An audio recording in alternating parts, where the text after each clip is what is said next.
ছোট থেকে বড় হলাম, এত বছরে জীবনে কোনো দিন দেখিনি আমাদের এই বাড়ির রাস্তার সামনে জল চলে এসছে, জল জমে গিয়েছে।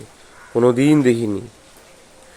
অন্ততপক্ষে আমাদের এই যে পোর্শনটা, এই যে অংশটা, এখানে বলছি তো আমার জীবনে কোনো দিন জল দেখিনি। যা বৃষ্টি হয়েছে টানা 6 ঘন্টা প্লাস, এত বৃষ্টি হয়েছে যা পরিকল্পনার বাইরে, ভাবনার বাইরে, ভাবনার বাইরে। প্রচুর বৃষ্টি হয়েছে। এই যে কত জল। এটা হচ্ছে কসবার সাহেব বাগান এলাকার রাস্তা।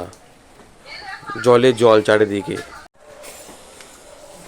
এই যে সাহেব বাগান এলাকার রাধাকৃষ্ণ মন্দিরের পাশের রাস্তা। আমি এখানেও কখনো জল দেখিনি জমতে। আমি এখন প্রায় 5টা 5:30 বাজে, ভোর বা সকাল। বাবা আমায় বললো যে যা দেখে আয় বাইরে, আমাদের রাস্তার সামনেটার কী অবস্থা, কখনো কোনো দিন দেখিনি। এই হচ্ছে অবস্থা। সত্যি অবাক হয়ে গেলাম, সত্যি অবাক।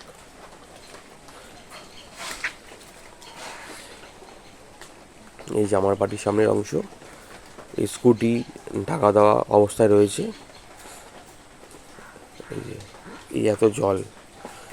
অন্ততপক্ষে এই রাস্তায়, মানে আমাদের এই অংশটুকু, আবার বলছি, কোনো দিন দেখিনি জল এতটা অংশ পর্যন্ত চলে এসছে, এতটা পর্যন্ত পুরো চলে এসছে জল। আমাদের যে বাড়ির গেট, মেন গেট, তার কাছে পর্যন্ত জল চলে এসছে। ভাবা যায় কি বৃষ্টি হয়েছে, কি বৃষ্টির পরিমাণ।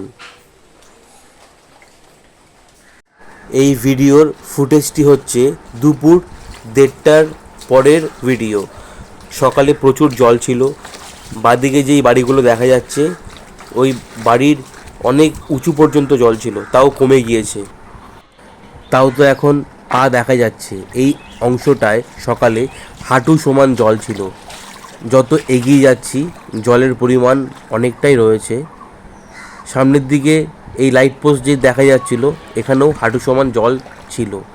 হাঁটু সমান থেকে জল দুপুর 1:30টার পরে যে আমার ফুটেজ নেওয়া, অনেকটাই কমে গিয়েছে।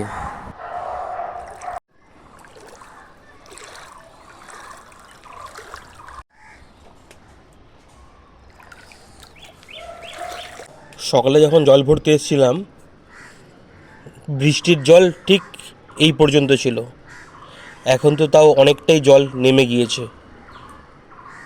তবে ভিডিওটি আপনাদের সামনে আনতে আমার অনেকটাই দেরি হয়ে গেল, তার কারণ এডিট করার একদমই সময় পাইনি। আর যারা এডিট করে তারা জানে যে এডিট করতে কতটা সময় লাগে, আর সময় নিয়ে এডিট করতে হয়। এগুলো তাড়াহুড়োর কাজ নয়। সকাল 6:30টায় যখন প্রথম আমি এই দৃশ্য দেখি, ডান দিকে যেই টিন দেখা যাচ্ছে, এই টিনের উপর পর্যন্ত জল ছিল। এখন তো যা ভিডিও দেখছেন, এটা দুপুর 1:30টার পরের ভিডিও।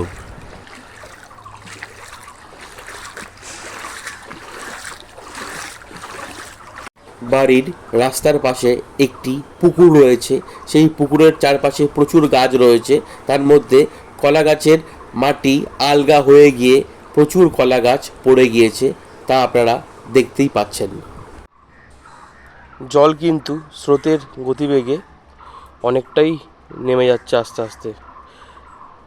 মোটামুটি আশা করা যায় আগামীকাল সকালের মধ্যে জল সম্পূর্ণ নেমে যাবে।